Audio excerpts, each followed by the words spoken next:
चिदात्मने सर्वान्तरात्मने श्रीमद् वेङ्कटेशाय मङ्गलम्।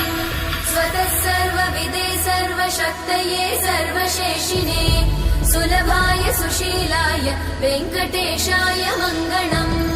परस्मै ब्रह्मणे पूर्णकामाय परमात्मने प्रयुञ्जे परतत्त्वाय वेङ्कटेशाय मङ्गलम्। आकालतत्त्वमशान्तमात्मनामनुपश्यताम् अतृप्त्यमृतरूपाय वेङ्कटेशाय मङ्गलम्।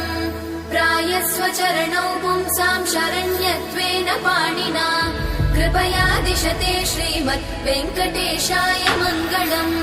दयामृततरङ्गिण्यास्तरङ्गैरिव शीतलै अपाङ्गै सिञ्चते विश्वं वेङ्कटेशाय मङ्गलम्।